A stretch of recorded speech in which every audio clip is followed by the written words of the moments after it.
সাংবাদিক মুন্নী শাহর ব্যাংক হিসেবে বেতনের বাইরে জমা হয়েছে 134 কোটি টাকা। এর মধ্যে তিনি বিভিন্ন সময় 120 কোটি টাকা তুলেছেন। এখন স্থগিত করা তার ব্যাংক হিসেবে স্থিতি আছে মাত্র 14 কোটি টাকা। কবির হোসেন তাপস এবং তাদের মালিকানাধীন MS প্রমোশনের ব্যাংক হিসেবে এসব অর্থ পেয়েছে বাংলাদেশ ফাইন্যান্সিয়াল ইন্টেলিজেন্স ইউনিট। কোথা থেকে এলো এত টাকা? এই অর্থ পাচার হয়েছে কিনা তা খতিয়ে দেখছে আর্থিক গোয়েন্দা সংস্থা BFIU। গত 5 আগস্ট রাজনৈতিক পরিবর্তনের পর 6 অক্টোবর BFIU মুন্নী শাহর ব্যাংক হিসাব তলব করে। তার ব্যাংক হিসাবের বাইরে গুলশান তেজগাঁও লিংক রোড এলাকায় শান্তিনিকেতনে 165 রোজা গ্রিনে তাদের একটি ডুপ্লেক্স বাড়ির সন্ধান পেয়েছে গোয়েন্দা সংস্থা।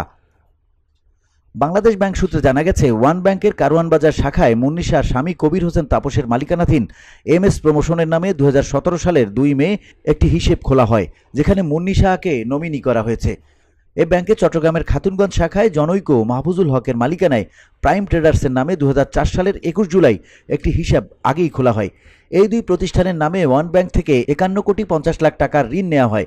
ঋণ পরিশোধ না করে বারবার সুদ মওকুফ ও নবায়ন করা হয়। এর মধ্যে 2017 সালেই সুদ মওকুফ করা হয় 25 কোটি 78 লাখ টাকার। প্রতিষ্ঠান দুটির মধ্যে পারস্পরিক ব্যবসায়িক কোনো সম্পর্ক না থাকলেও বিভিন্ন তারিখে হিসেব দুটির মধ্যে বিপুল অঙ্কের অর্থ লেনদেন হয়েছে। 2019 সালের 29 সেপ্টেম্বর আলাদা 3টি চেকের মাধ্যমে MS প্রমোশনের হিসেব থেকে প্রাইম ট্রেডার্সের হিসাবে 56,50,000 টাকা স্থানান্তর করা হয়, যা সন্দেহজনক। এই অর্থ পাচার হয়েছে কিনা তা যাচাই করছে আর্থিক গোয়েন্দা সংস্থা BFIU। বাংলাদেশ ব্যাংকের অনুসন্ধানে উঠে আসে, ওয়ান ব্যাংক খাতুনগঞ্জ শাখায় প্রাইম ট্রেডার্সের নামে চলতি হিসেব খোলা হয় 2004 সালের 21 জুলাই।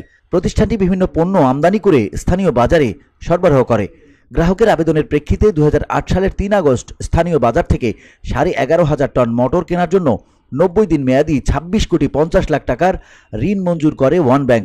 কিন্তু নির্ধারিত সময়ে ঋণ পরিশোধ না হওয়ায় দুবার মেয়াদ বাড়ায় ব্যাংক। তবুও ঋণ পরিশোধ না করায় 2011 সালের জানুয়ারিতে সুদ মওকুফ সহ পুনর্গঠন করা হয়।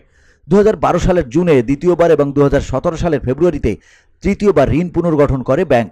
তৃতীয় দফা পুনর্গঠনের সময় ব্যাংকটি সুদ মওকুফ করে 25 কোটি 78 লাখ টাকা। এতে 3 মাসের গ্রেস পিরিয়ড সহ 12 বছরের মেয়াদ এবং ভবিষ্যৎ সুদ আদায় বন্ধ রাখা হয়। বাংলাদেশ ব্যাংকের আপত্তির ফলে ঋণটি 6 ধাপে 6 বছরে 13 কোটি 74 লাখ টাকা পরিশোধের সময় দেয় ব্যাংক কর্তৃপক্ষ। গ্রাহক 2019 সাল পর্যন্ত কিস্তি দিলেও 2020 সালের পর আর পরিশোধ করেননি। 2021 সালের 8 কোটি 61 লাখ টাকার ঋণ 39টি সমান কিস্তিতে 2026 সালের আগস্ট পর্যন্ত সময় বাড়ানো হয়।